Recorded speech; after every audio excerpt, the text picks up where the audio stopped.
Thank you for tuning in to Koppen with Comic. I'm Brian Koppen, and we're here with comic Jeff Greenspan.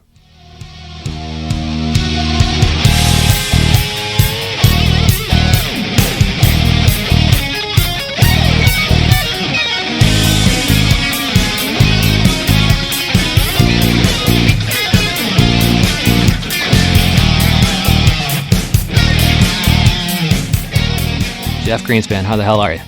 I'm doing well. How are you? Oh, good. It is time to first plug what you got coming up so that people can find your funny in New York City or online. Well, in New York City, every Saturday night at 10:30, there's a show. It's called the Team Comedy Saturday Night Show, and Is that Climate Lounge? It's called the K Lounge. Okay. It's the new name of it downstairs at Climate. Yeah, but it's not it's not Funky Buddha or anything else. No, it's so was nothing. that just a different show that was coming out of Climate that's obviously inferior to your show? Well, you said that. Well, my words, I don't want to go on the record saying that. Okay, yeah, podcast host said that. I don't know who did. There is another production company with a different name that does lots of different shows and mics there, but we're not affiliated with them. Okay, and the name again is? Team Comedy Saturday Night Show. It's every 10:30. It's free, and if you register online at our website, teamcomedy.nyc, you can get a free second beer. Oh. So that's pretty cool.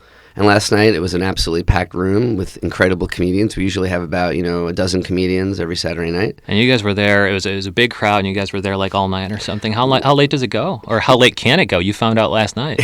Well, it goes till about, it's supposed to end at 12, but if the audience is having a good time, we go till like 12:30. But then we hang out and do other stuff. So you can hang out with the comics. Yeah, the comics even let me hang out with them.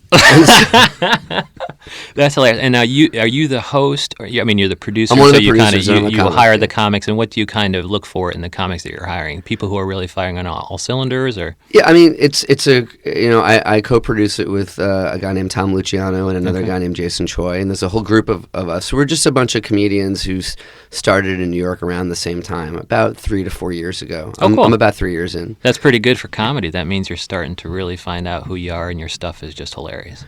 Well, the former, certainly. I'm starting to find out who I am, and I'm watching my friends do that, and my colleagues do that. And that's cool. It's really awesome. So for them, you can say that they're really starting to find it hilarious, and they'll say it of you.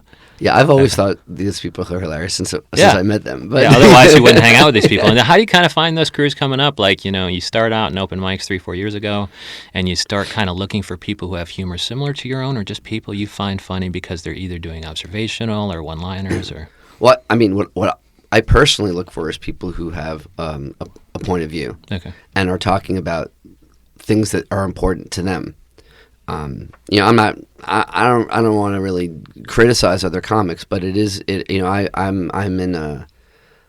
in open mics and shows every single day for hours and hours and hours, and there are a lot of comics talking about TV shows or movies or other people's work. And it's striking to me how little of their own lives that they're talking about. So the comics that I tend to gravitate towards are ones who are talking about things that are personal to them. Yeah, and I like that too, because and also as a comic though, doing that is much safer, just talking about yourself, because it's much harder for anybody to steal your shit. Like, here's people online talking about, I did that joke first. It's because it's Twitter. The minute any new event comes out, everybody has the same joke within 5 seconds. And so there's a lot of parallel thought going on and no real stealing. But when it's you, only you can tell that joke. And kind of, and as far as from your point of view, what's a Jeff Greenspan joke? What are things in your life that you're talking about? Well, I just want to comment on something you said. You said it was safer, and it's interesting. Yeah, if you think about it, it is safer to do things that are autobiographical because no one can really take it or upstage you. Right. But it does require a higher level of vulnerability. Yeah. And there's a lot of things that you're trying to do as a comic. You're writing, you're performing, you're trying to figure out what a set is. You're trying to figure out your timing, and then to also have to do the searching on your own and then bring it in front of a group of strangers, or even worse, sometimes bring it in front of a group of comics to test it out first. That's even worse. So I understand the impetus to go towards Harry Potter, or whatever it is, because everybody will laugh at that and you're not exposing yourself at all. Yeah. Also, I'm an old dude. I'm 49, so like I'm not particularly as interested in pop culture. Also, having worked in pop culture, I'm not. I think it's all very boring. But to answer your question, what's Yeah, what's what the defines Jeff my- Greenspan vulnerable? What kind of stuff do you find yourself Oh. exposing to people? Vulnerability be damned. I think the first thing that I ever, or that I'm still trying. I mean, I'm so new. I'm not even. I'm 3 years in, and there's 3 a years lot of- old right now. 3 right? years old. Yeah. Some would argue not even a comic yet. Not Oh, even no. not even a human being to a lot of comics yet. Yeah. But I mean, I'm a gay guy, and I'm not particularly thrilled with being gay, and that's not because I think it's morally wrong or anything, just because I was raised at a time when I was saturated by media that told me it was really wrong to be gay. Oh. And so I believed that. That was my source of information. Yeah, if you're 49, I think it was a little bit more prevalent when you were coming up. That kind of media slant. Yeah, any gay person on television at least was portrayed as either having AIDS or being alone or being a criminal or being a victim or being lonely or having no friends or not being able to be successful or being a pariah or being laughed at. The wacky neighbor. Like from Too Close for Comfort, That's big, where it right. was never even called out as being gay, or Jack Tripper on Three's Company pretending to be gay, Yeah. and it was always a goof. The landlord would always make fun of it. There was always some clear, either subtle or not so subtle hint that this is not the way to be. Right. And so now in our culture, especially in New York and especially in comedy, diversity is celebrated. The idea of being proud who you are, and I think that's fantastic. But Right. there isn't a lot of space to talk from. I don't see a lot of people talking about being gay and being at odds with it. Yeah, and the minute you were to go outside the New York City kind of comedy scene, the audiences might still need a little convincing that you guys are the ones that are out of the zeitgeist or whatever that word is. Like it's you guys were also raised on the same TV I am, and it's time for you to kind of open your mind to somebody hilarious who has this unique viewpoint. Like, do you find although it's welcome in the New York City scene, have you kind of ventured out into other scenes and you found it was just that's why you're talking about it not being easy, like because you go to I don't know, Pennsylvania or something. Have you kind of played outside in New York City, and what was your experience with that? So far I've done Los Angeles, which isn't too dissimilar from New York in right. terms of the demographic of the audience. I've done Right. Chicago, again, a big city. I've done Toronto, again, a big city. So I'm not a road comic yet. Okay. It's not something I've had an opportunity to do. Would you be uniquely scared because would you be worried that your comfort level would diminish any because you're talking to these totally not diverse audiences? Well, These white bread vanilla audiences? I mean, I haven't met them yet, but Right, yeah, they're not all like that. But let's say you just have you're just in an awful part of the South or something where they're not welcoming at all. I mean, do you worry a little bit? Are you less likely to go on the road because of that? No. Okay. And my stuff isn't. I mean, that's part of my material is about being gay. Not all of it, but the crux of it is not being comfortable with who you are. And I think anyone can relate to that in an audience, whether you're gay or not. I think most people have experienced either while they're sitting in that audience or some other time in their life, not fitting in, wishing they could change something about themselves. Right. And you simply can't. You can work and work and work to try to change something about you, and at some point you have to accept something about yourself. Yeah. For me, it was being gay. For other people, it's something else. And if you present it like that, people in the audience would just be nodding along and be like, yeah, absolutely, there's something that I'm thinking about right now. Yeah, or lynching you. One of the Well, now that's kind of back in the media and things like that. There was that slant. And let's talk about today. What we're going to talk about is, that big media, the big, just the narratives that were probably on 2, 5, and 7, whatever the network media was back in the day was one thing. And now they're still selling lies in America. Yeah. And they're still selling things like go to college. The lie kind of sold to us was go to college and, take on all this debt and you'll make more money and you'll pay it off easily. Yeah. I went all the way through law school, and so that's a shitload of debt that I'm not paying off. And so maybe your job security will be better. Maybe you will make a little bit more money over the life of your career, but nowhere near enough to pay off hundreds of thousands of dollars. So kind of like, and you used to work in social media, you used to work in advertising. Who are the stakeholders who are pushing this message out, or messages like this, lies, and what do they get out of it? I suppose it's the student loan service. The people who sell you mortgages, of course, they're like, well, you should buy a home. You put equity into it. It's the safest investment over time. But then you realize how much people pay in property taxes. It's insane. Like, I don't know how people have bought this lie for so long. So, Kenny, who are the stakeholders pushing this message, and what do they get out of it? And what can we do to stop it? What can we do to stop it? Yeah. But you're the guy to talk to if you're advertising and social media background, Well, like I said, I was raised with a certain idea of who I was and what my worth was and what my identity was, shaped by television. And that has shifted to social media. Yeah, it's new television. Whether it be, I worked at Facebook for a while. I was the chief creative officer of BuzzFeed, which was the last real job that I had. And before that, I spent about 22 years in advertising. And I still dip into advertising when I need to make some money, because I don't really make money doing comedy. I make like $50 a year doing comedy. Who are the stakeholders? Well, I mean, that's a tough one to really answer, because you never know who's what's behind the money. Behind the money. Yeah. But my clients were very big clients, like Pepsi and Walmart and AT&T and Nike. And so developing and pushing those narratives, sometimes it seems as innocuous as just letting people know about a Black Friday sale. Yeah. But if you really unpack what's going on with the Black Friday sale with Walmart, it is the destruction of community. I'm never going to work again now. I work for Walmart.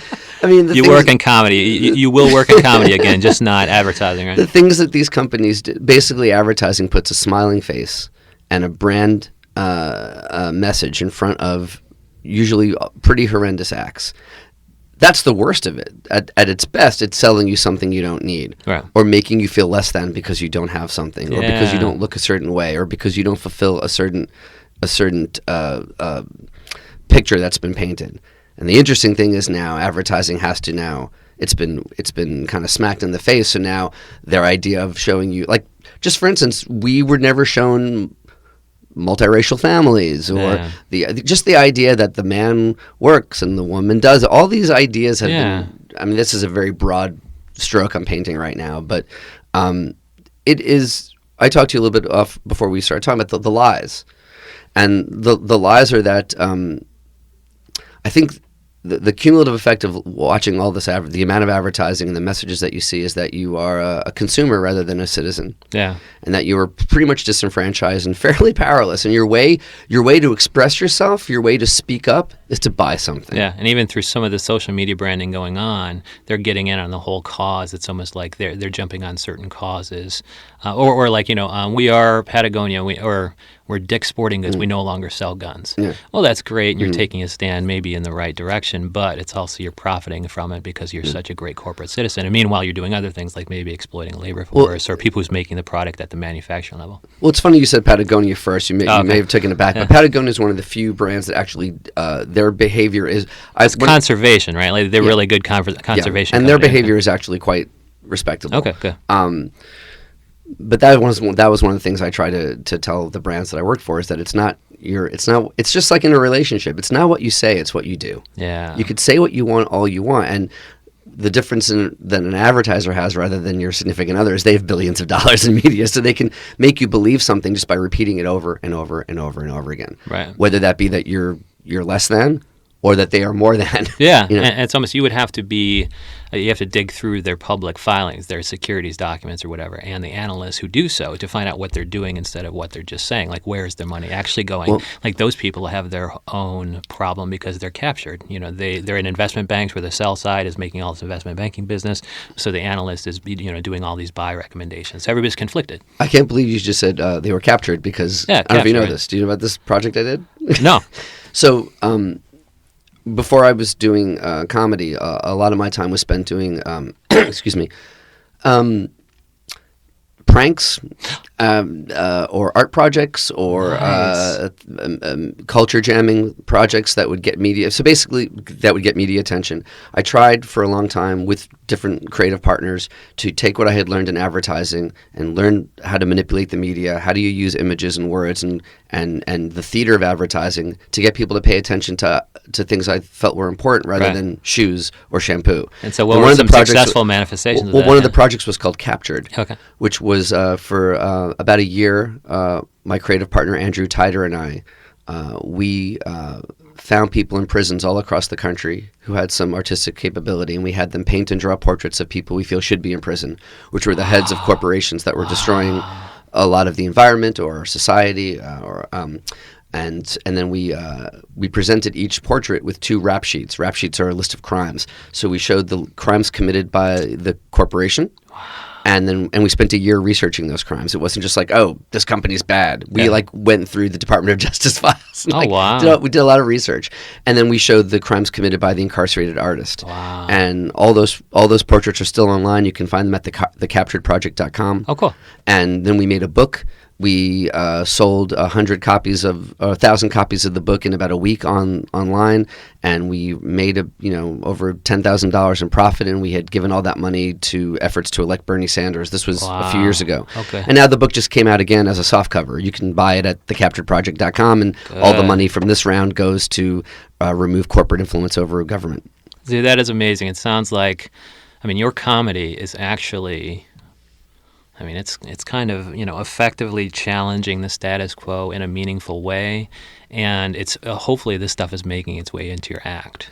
Well, that's been tough because how have you been able to kind of take some of your captured project success or insight and put it into your act at all, even if one joke?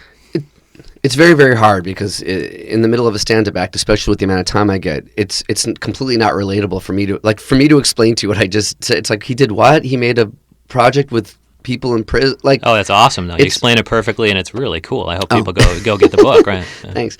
But I have started just recently talking about one of the other things you touched on was like, what's my comedy like right now? The thing I've been working on is only recently did I start talking about working at Facebook, working up at BuzzFeed, the feelings I have about work. I was happy when I worked at all these places, by the way. I was happy working at Facebook at the time. Right. And I have a different perspective about what those actions of those companies are and what my contributions were and what my interactions were. I had at the time quite a few interactions with Mark Zuckerberg. It was a different company. It wasn't as big as it is now. And also the money that I've made. I've made a good living telling lies. And there's a frustration in now trying to do comedy and tell the truth, and I can't make a dime. But now it's so cool that you can kind of coast a little bit on any nest egg you put in at early Facebook, not the evil Facebook, and able to use that to do projects that are kind of not everybody can do that. Some people are just coasting on a nest egg. They're not, making money to tell lies and then going out and using that money to tell the truth. And it sounds like you are via your stand-up and capturedproject.com. Yeah, and so that with the book that's currently on sale, and we'll wrap it up right now. But if they were to buy the soft cover now, will those profits go to Bernie Sanders or some other notable cause? No, it will go to a notable cause. Okay. We haven't found the charities yet because we're not even at the profit stage for this round of books yet. But all the money will go. It's all on the website. All the money will go to organizations that are working to lessen corporate influence over government. Okay, which and is so across candidates. It might not be Bernie. It won't be candidates. It will be charities this time. Okay, yeah. And then one more time, where can people see you next? Well, every Saturday. At free show. Climate Lounge, K Lounge. It's the K Lounge, which is downstairs. Team Comedy NYC. Teamcomedy.nyc.com, or they can come downstairs at 77 East 7th Street every Saturday night at 10:30, or then go to jeffgreenspan.com, and I've got my dates and other stuff there and clips, and they can see some of the projects like the Capture Project at my website. And also you're a good follow on Twitter, which is at Jeff Greenspan? Yeah, that's me, Okay, Jeff cool. Greenspan. Thanks, Jeff. Thank you very much. Okay, bye. Thanks.